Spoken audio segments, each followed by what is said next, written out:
Welcome to the course in computer science.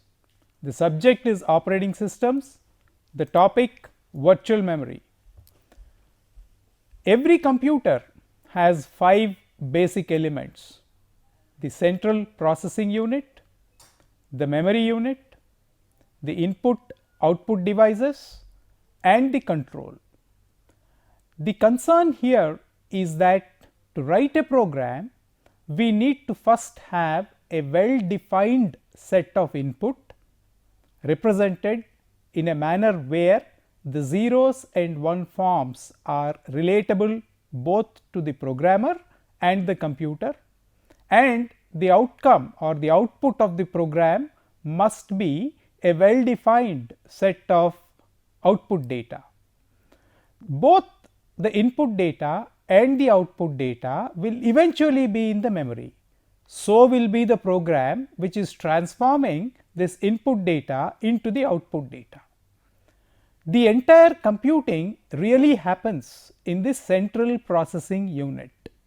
The central processing unit is having an architecture that is called von Neumann architecture, which necessitates that at every control instruction one memory element is fetched, stored within the registers of the CPU, another memory element is fetched, the control unit. The simplest form of the control unit is a clock pulse. At every clock pulse we will have one activity happening between the memory and the central processing unit, or the central processing unit and the memory, which means the memory size eventually determines how much input data you can handle, what can be the program code size, what can be the output data that you can store. The central processing unit is having only limited set of registers. Every activity will happen in the limited set of registers. Each time when an action has to be performed by the central processing unit, we suppose that the program instruction is already brought into the central processing unit in one of those registers, and one more operation to fetch the input data, any number of input data required to make that operation executable in the CPU. The output of that execution will have to be stored. If it is immediately necessary, it is stored in the central processing unit. If it is not, it is stored back in the memory. Therefore, what is the constraint we are having? The von Neumann bottleneck implies, first, whatever be the size of the input data, whatever be the size of the code, whatever be the size of the output data, must be storable in the main memory that is available. That is what is called the main memory. At each clock unit of the control, one action will be performed between the CPU and the memory, or vice versa. So, which means that we should be very careful while programming not to waste too much of memory space, not to waste too much of time simply transferring content from the CPU to the memory, or vice versa. They are not productive execution operations, they are simply transferring from memory to CPU, CPU to memory. They are not going to be executed. Likewise, we have been spending lot of time and energy and people's time on making sure, the programmer's time, making sure that the entire code with the input data is nicely fitting into the available main memory. This is how we started computing, this is how we started doing programming. Every bit saved is very essential, every microsecond saved, that is the transfer avoided, is very essential. We really wanted to have the von Neumann architecture because that appeared to be the most practical architecture for making computing happen, much like what you and I think that computing is happening. It was done very nicely by John von Neumann, and we have that simplicity to back us in understanding how to translate a solution for a given problem that we have in mind into zeros and ones, either in the form of input data or the code or output data, push it into the main memory, and then use the control unit to make sure that the operations between the central processing unit and the memory are happening in a manner where the programmer has decided to make them happen. At the end of this exercise, the nicely defined input data will be transformed into the well defined output data. We technically call it well defined input data will be transformed into well defined output data. Every program is working on this transform from converting the well defined input data to well defined output data.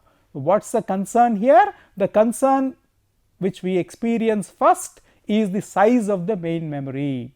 Main memory has the silicon dictating that only this much memory can be there on the chip. We have experimented with architectures, we have experimented with many architectures to make sure that we have reasonably good size of main memory, but still the CPU has a limitation, the main memory physically has a limitation, the bus size has a limitation, the clock cannot tick more than a particular speed. Many architectures have come, but at the basis of all these architectures is what is called the von Neumann architecture, which clearly in a simple manner relates the exercise of computing to what we may be doing in our brain and call it computing. It is a very simple exercise to understand. However, the problems began to become more complex. We have become more and more demanding, saying that our program size will now easily surpass the available main memory. What shall we do? If the entire program is not fitting into the main memory, you can't use that system. You have to fit the entire input data, entire output data, entire program in the main memory before using that system for executing your program to solve the problem on hand. So, what is the solution? Let us try keep on increasing the memory size. Then we had the initial constraint saying that the memory size cannot be more than 640 kilobytes. That is the limit which the existing architecture imposes. That is the limit which the manufacturing technology imposes. Many architectures can be tried out, but the most popular one has this severe constraint. Not only that, as the operating systems people talk about it, the designers talk about it, there are certain common activities which every programmer wants to do with that computer. These common activities need some space, blocked space in the memory. Out of the available 640 kilobytes of memory, a huge portion of it, relatively huge portion of it is taken away by the operating system, which is primarily in the beginning was in the form of a monitor, resident monitor. The remaining portion is what is available for the programmer. Most programmers were running out of the memory space and saying that if only this much main memory is available, we can solve only very small problems.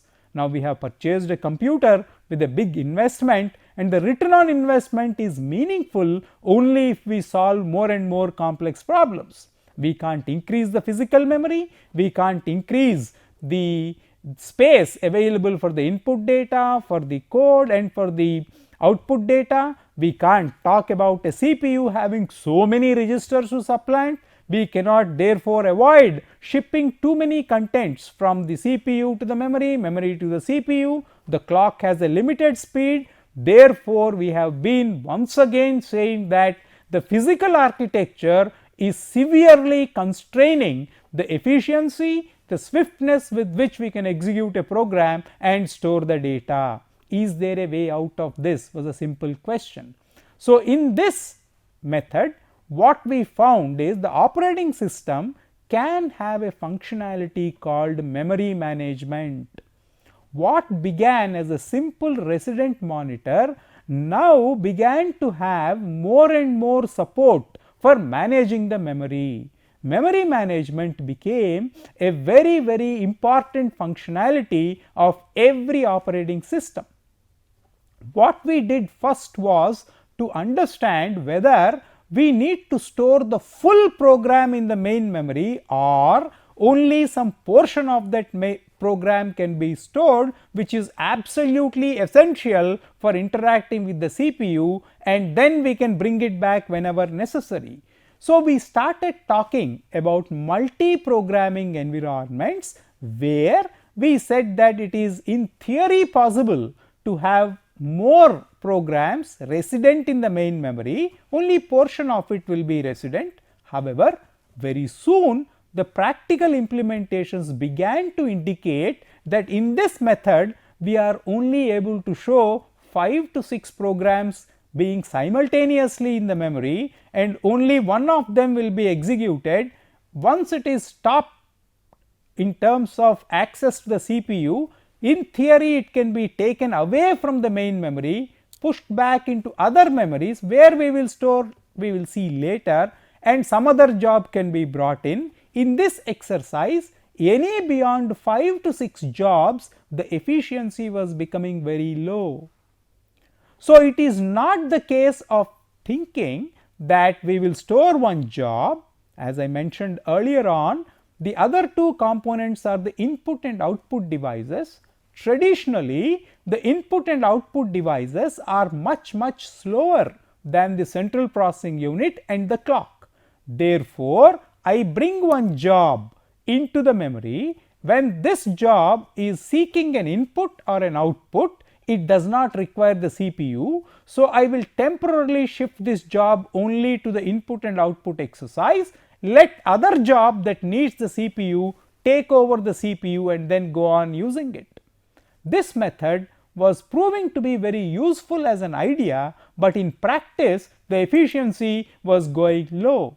Therefore, this is the background for what we call moving towards virtual memory as a good functionality of a typical operating system. In virtual memory, what we are doing is we are not looking at the program as a job at all. Every program is broken into smaller segments called pages. Segment is another technical term which is also true, but then what we want to do is we break it into what are called pages, some page size. Every program is looked at as pages. So, what we do is in the available memory for a program 1 which is being written by a programmer 1, some set of pages, only representative pages, we do not see the code in that sense at all, only the representative pages are there in the main memory, which gives us a facility where more programs, pages belonging to more number of programs can simultaneously be in the main memory, and since the input and output devices are very slow, we can move from one program to another program, and in theory we can handle arbitrary number of programs instead of talking about multi-programming and limiting our efficiency to half a dozen programs. In this method of paging, only few pages, not the entire program, limited number of pages. So, within the available main memory, we can now show that many programs are residing, and the same idea, whenever this program needs an input or an output access, it will be removed from the execution sequence with the CPU. Some other job which requires the central processing unit will be used to keep the CPU occupied. So, therefore, we created one more functionality of an operating system called CPU scheduling. The CPU scheduling and the memory management must be studied hand in hand. No book talks about these two topics together, but we must understand. So, hand in hand with virtual memory and memory management systems, we should also have a CPU scheduler which keeps track of which set of pages of which program are currently being used by the CPU. CPU gets the maximum priority. It is the most expensive component in your entire computer. Unless you use the CPU, show most utilization on the CPU, the architecture is not likely to be acceptable. So, very soon as the set of pages that are using the IO are identified, the CPU scheduler moves to some other program, picks some other set of pages of the other program which is in need of the CPU, and then it executes. This way we show some good properties of the operating system, namely less waiting time, very quick response time, very good throughput, very good CPU utilization, and also a good user satisfaction, because the user is not involved with wondering what is happening with his program, which has been showing in theory on paper this much of efficiency both on time and the memory, that space, but in practice it is not matching. How much ever good the theory is, if the experiment is not backing it, we have serious concerns about what we have done as a theoretical verification on the time and space complexities. So, in theory we worked out this time and space complexities. How does it match? The idea in operating systems that is bringing us close to what is the theoretical estimate of the time and space complexity and what is happening in practice is what is called virtual memory management. It is a very important functionality of the operating system which goes together with the CPU scheduling. So, this is what we said when the particular pages are exhausted. One case is we have some pages of a program which are already there in the main memory, they seek IO devices. So, therefore, they are moved out, another program gets a chance, set of pages get a chance to go and execute on the CPU, taken care very nicely by operating system functionality called CPU scheduling and memory management. These are the two functionalities which go hand in hand. Having said that, what happens if these 5 pages or 6 pages of a program that are there in the main memory are over with the CPU and the CPU is looking for the next page? That is called demand paging. On demand, that page comes back. Therefore, what are the objectives? To describe the benefits of virtual memory system, to explain the concepts of demand paging, page replacement algorithms, and allocation of page frames. These questions are nicely indicated subtly in the set of objectives. What should be the size of the page? How many pages at any given point in time of a program are there in the main memory? When this set of pages are going for input and output, the scheduler will decide the next page, which is not now in the main memory, but it has to be brought from the secondary memory. If it has to be brought, how do I replace the existing page to make space?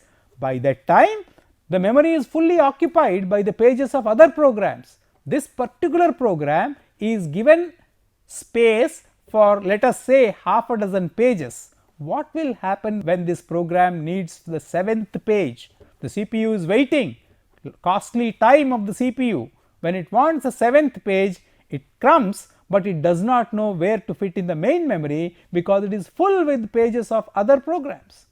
So, what is the page replacement algorithm? These are the core objectives. To discuss the principle of a working set model, how many pages? 5 pages, 6 pages, 7 pages?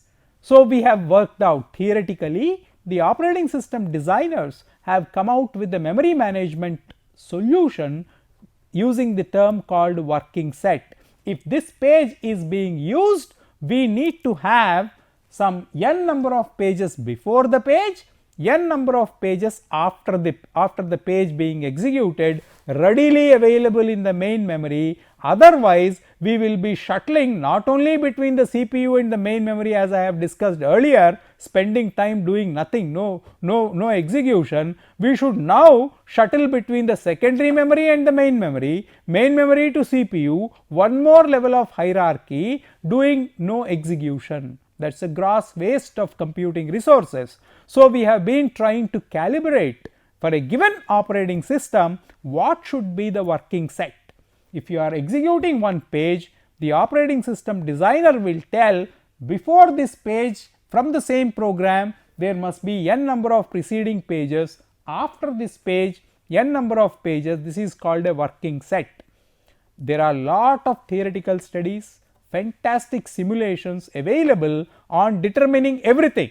How many pages, what should be the page size, what should be the working set, what should be the page replacement algorithms. This book, the textbook, talks about certain things which are very popular.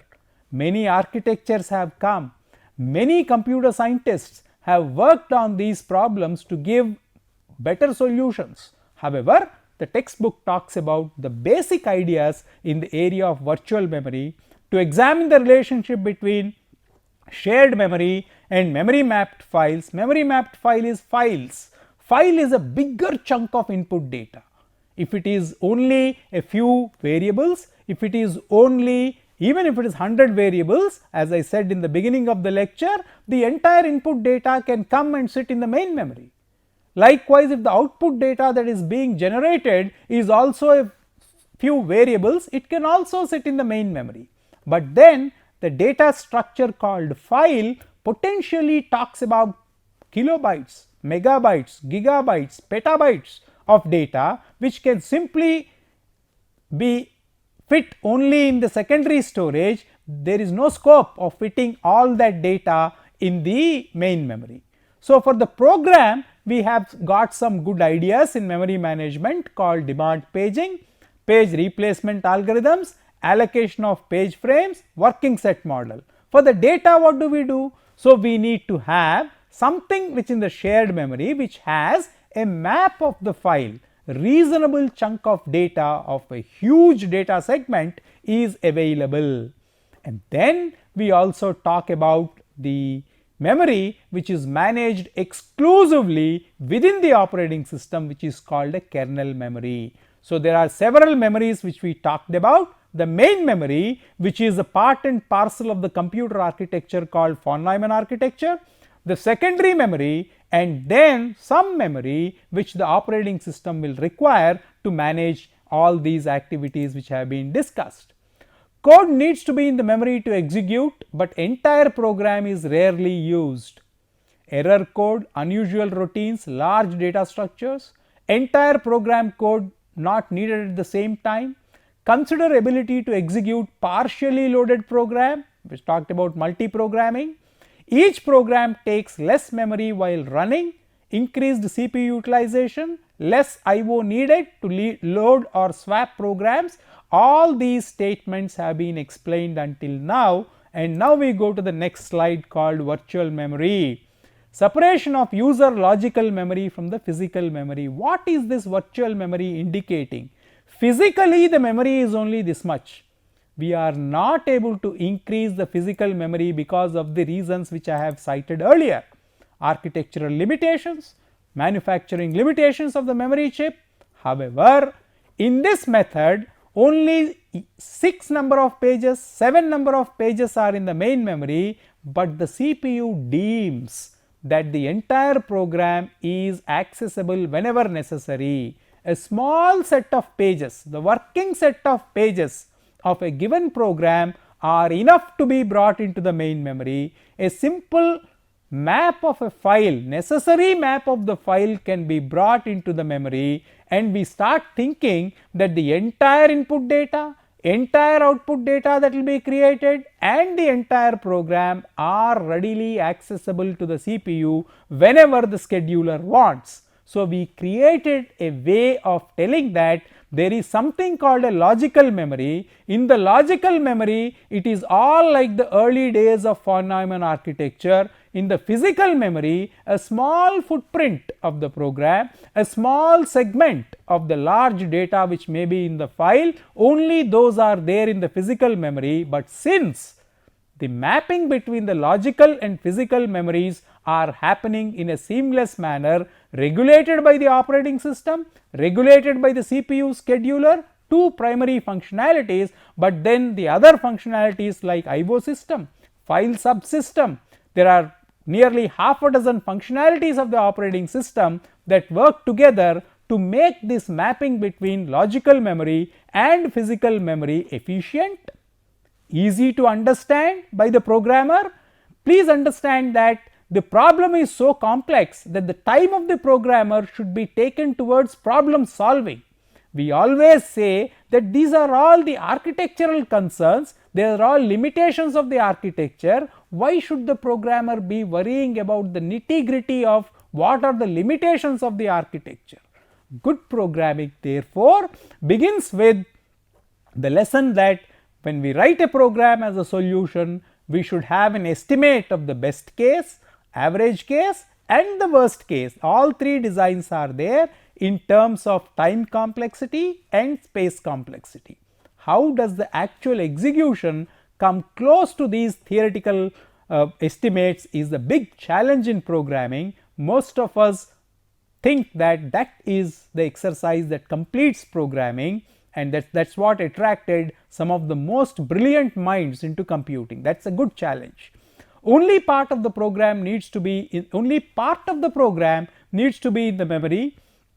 Logical address space can therefore be much larger than the physical address space, allows address spaces to be shared, allows more efficient process creation, more programs running concurrently, less I/O needed to load or swap processes. Logical view of how process is stored in memory, how to map these two. Virtual memory can simply be implemented as demand paging or demand segmentation. Either you reduce it as a set of small pages, or let us reduce the program, either we reduce the program into set of small pages or reduce the program into segments that are reflecting the subroutines or the functions in a given program. The entire program may be construed as a set of functions. Each function can be a segment. It is related to the entire set of code that is in the main memory or a working set.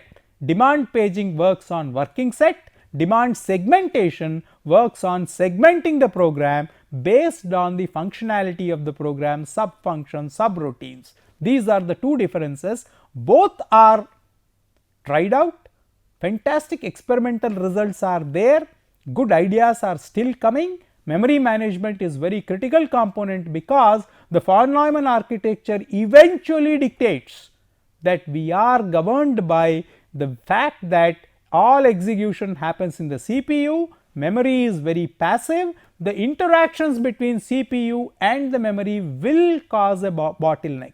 But that is the simplest architecture that tells us that most probably this is what we are doing in our mind. At the simplistic level, we talk about a well defined input data, we talk about a well defined output data and a program that transforms the well defined input data into the well defined output data. Both are feasible. This is how the entire exercise is reflected. Virtual memory that is larger than the physical memory. The physical memory is only this much. The secondary memory is here. So, I will use the highlighter. This is the secondary memory. It can be very large disk space. The physical memory, which is severely constrained because of many reasons, it is severely constrained. The manufacturing reasons, the way the chips are built, the silicon constraint, this is severely constrained. At one point in time, 640 kilobytes was considered an ocean. Today, we are not even talking about that number. It is simply not there. We are talking about complex problems that are millions and millions of lines of code. It is simply not practical to have a physical memory. This secondary memory can be arbitrarily large. It can go anywhere. It can be anywhere.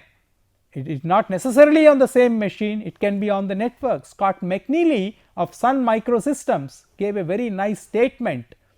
The computer is all over the network, or in simpler terms, the network is the computer. That is his exact statement.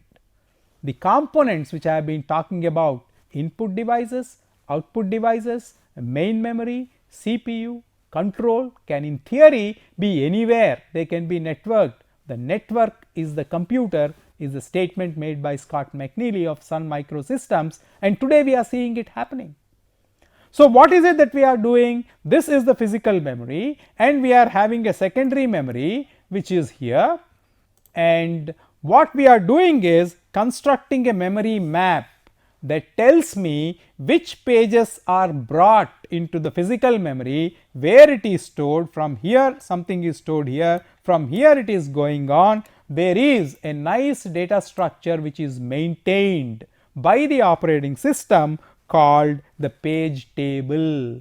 This precisely tells me which page is where, and there is a memory map function which tells how to map the physical memory into the secondary memory and then how to work around with that. This is the task of the operating system. It is not essential that every programmer understands these functionalities, half a dozen functionalities of the operating system, but it helps to know that there is a reason to believe that our theoretical estimates of time and space complexities, when implemented, will necessarily have to go through this way of working with the systems to improve the response time, to reduce the waiting time, to increase the throughput, to increase the CPU utilization, and eventually lead to user satisfaction.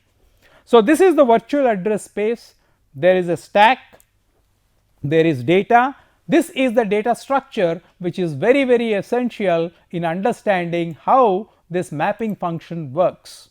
This memory map is determined by this virtual address space. The virtual address space is very nicely structured. The kernel commands in the case of Unix are indicated here. Fork pages can be shared. During a fork, we can speed up the process. If you understand the internals of a given operating system, you will definitely reach the theoretical estimates of time and space complexities. It is highly encouraged, therefore, to become a very good programmer, you should also understand the operating system that is making it more and more efficient. Then you become a better programmer. As a matter of fact, plenty of well written code is in the operating system. Your program size will decrease if you start using the operating system code in the form of system calls.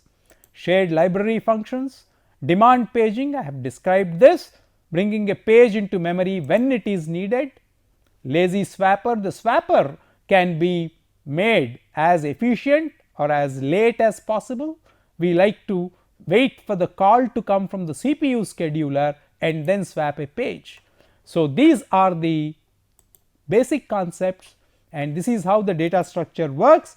If the page is there in the memory, it is called valid. If it is outside of the memory, it is simply marked it is not in the memory. The page table as a data structure will tell me which page is in the memory, which page is not there in the memory, by simply using one more field called valid or invalid. So, page table with some pages are not in the memory, the data structures are explained. When I want to get a page, when the CPU scheduler demands a page, if it is not there in the main memory, it is called page fault. A good exercise in page replacement is minimize the number of page faults. There are many experiments, many simulation studies on virtual memory systems in well designed and very well implemented operating systems. It is necessary therefore to understand that the implementation of your time and space complexities will vastly improve if you understand this idea called virtual memory. Steps in handling a page fault, it is not there, so we close and then bring back another thing. The demand paging, lot of exercises have been done. What is this locality of reference determines the working set. If the working set is trivial, we will have lot of page faults. If the working set is too huge, we do not have memory for others. Full memory is occupied. So, designing the working set, the swap space, everything is a challenge. The functionality which we discussed today is virtual memory systems, which works hand in hand with CPU scheduler and many other functionalities which eventually improve the performance of demand paging in this manner. Thank you very much. So, these are the design concerns for performance of demand paging, and unless we design this well, our programs and solutions will not reflect our estimated time and space complexity efficiency as best case, worst case and average case. Thank you.